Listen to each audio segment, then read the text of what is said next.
Shalom komunitas IPM yang diberkati. Kata yang memindahkan penderitaan. Ketika kita berada dalam suatu ruangan tanpa AC dan kita sudah terbiasa berada dalam ruangan seperti itu, dan kemudian ada tamu yang datang berkata, "Ruangan ini kok panas ya?" Kita yang tadinya merasa suhu ruangan itu normal, tiba-tiba merasa ruangan itu tidak nyaman karena panas. Kenyamanan kita hilang gara-gara tamu kita mengatakan bahwa ruangan itu panas. Sebelum ada perkataan panas, kita nyaman-nyaman saja di ruangan itu. Sebenarnya tidak ada perubahan terhadap suhu ruangan itu. Bedanya cuma sebenarnya tubuh kita yang sudah beradaptasi dengan suhu ruangan yang ada, sehingga tidak menyadari ruangan itu panas. Tetapi setelah mendengar keluhan panas, kita menjadi sadar kalau memang benar ruangan itu panas. Ketidaknyamanan ini mulai dapat kita rasakan. Anda sedang menikmati perjalanan berkendara mobil di Jakarta sambil asik mengobrol dengan rekan Anda dan menikmati siaran IPM di Radio Heartline. Anda begitu menikmati perjalanan Anda dengan tidak mempedulikan situasi yang Anda hadapi. Tiba-tiba rekan Anda berkata, "Ampun, hari ini macet banget ya jalanan di Jakarta." Seketika kenikmatan Anda terganggu dan Anda mulai merasakan derita kemacetan. Anda mulai merasa penat dan tidak sabar menghadapi kemacetan. Tidak jarang Anda terpancing emosi dengan situasi kondisi lalu lintas. Maaf, saya sedang bukan bermaksud seperti itu. Ini hanya sebuah contoh. Yang berikutnya adalah saat Anda diundang seseorang untuk menghadiri pesta istimewanya. Anda sudah mempersiapkan dengan khusus untuk biasa menghadiri undangan istimewa itu dari pribadi yang istimewa juga. Tiba-tiba Anda mendapat telepon yang mengharuskan Anda hadir ke suatu tempat karena ada urusan yang sangat penting. Lalu Anda mengirim pesan lewat teman lain yang intinya meminta maaf banget dan menyesal tidak bisa menghadiri pesta istimewa teman Anda. Tetapi teman Anda pembawa pesan tidak menyampaikan pesan penting itu. Ketika sahabat Anda menanyakan kenapa Anda tidak bisa hadir, dia menjawab tidak tahu, dia lupa kali. Wah, jawaban yang sembrono yang tidak bisa menjelaskan situasi dan kondisi yang sebenarnya akan berakibat fatal. Persahabatan bisa rusak karena pesan yang disampaikan jauh berbeda. Anda pasti akan merasakan kekecewaan yang mendalam yang dialami sahabat Anda, karena sahabat Anda menganggap diri Anda sangat spesial. Apalagi kalau dia telah menyiapkan menu khusus kesukaan Anda. Betapa sedih dan kecewanya dia menyaksikan ketidakhadiran Anda dan seolah-olah Anda menganggap remeh hari istimewa itu.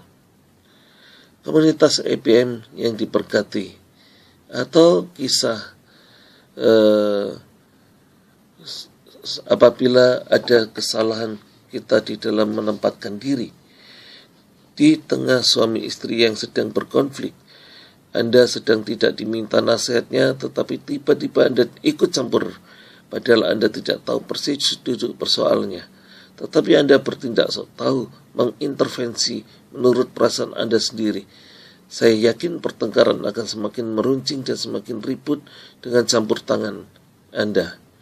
Komunitas IPM yang diberkati, banyak sekali situasi yang terjadi karena kita salah menempatkan diri atau salah berkata-kata atau perkataan kita memindahkan penderitaan kepada orang lain, baik itu sengaja atau tidak sengaja.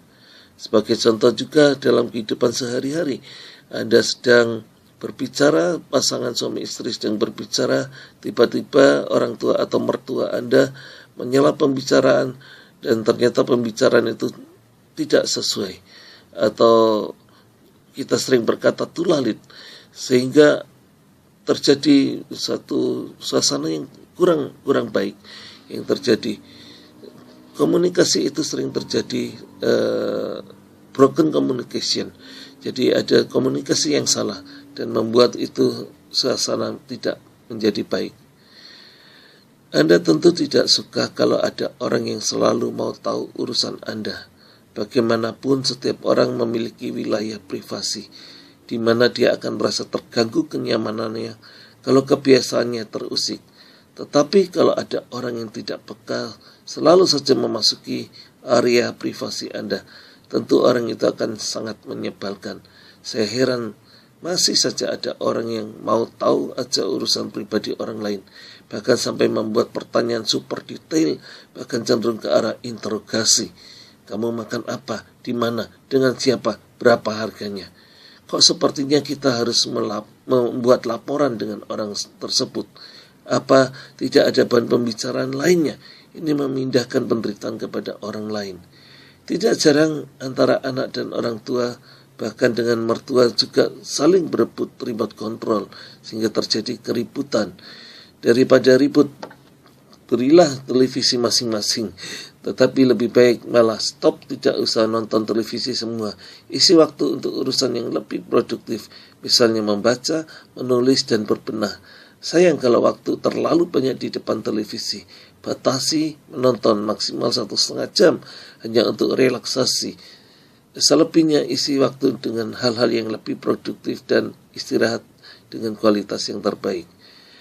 Memindahkan penderitaan dengan perkataan atau tindakan sering kita alami. Mari kita belajar lebih bijaksana dalam menggunakan perkataan kita. Bagaimana kita merespon orang-orang yang menyebalkan? Apakah kita membenci mereka? Jangan. Belajarlah rendah hati.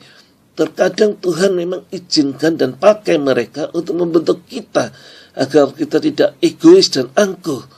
Karena kecenderungan manusia adalah egois dan angkuh.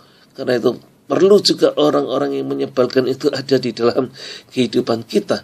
Supaya apa? Supaya kita belajar rendah hati, supaya kita belajar penguasaan diri. Tidak semuanya kita harus berjalan dengan baik. Kadang situasi-situasi yang menyebalkan itu justru harus ada di dalam diri kita. Supaya apa? Ada yang mengikis kehidupan kita. Amsal 27 ayat 17 berkata, besi menajamkan besi, orang menajamkan sesamanya. Kadang kita harus mengerti situasi ini adalah baik untuk kehidupan kita, untuk kita terus berintrospeksi, dan kita menyadari suatu saat kita juga akan menjadi orang-orang yang menyebalkan juga untuk orang lain. Karena itu kita tidak boleh membuang orang-orang yang seperti itu, karena kalau kita membuang, kita suatu saat akan dibuang juga.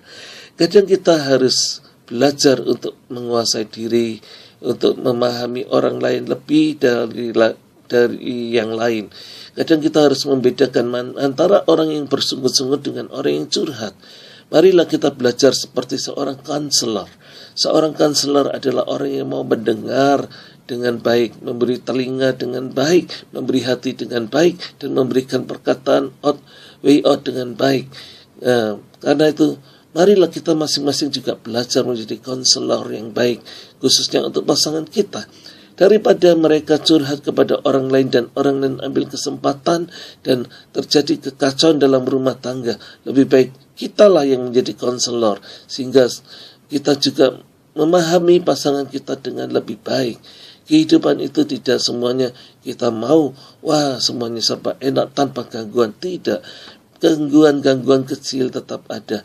Itu adalah membuat kita dapat mengendalikan diri, menguasai diri lebih baik, dan tidak menjadi orang yang angkuh. Namun kalau kita juga mengerti bahwa perkataan kita bisa memindahkan penderitaan kepada orang lain, kita juga belajar untuk mengendalikan diri dan perkataan kita dengan lebih bijak. Elia Paul Ang dalam Inspiratif Power Ministry.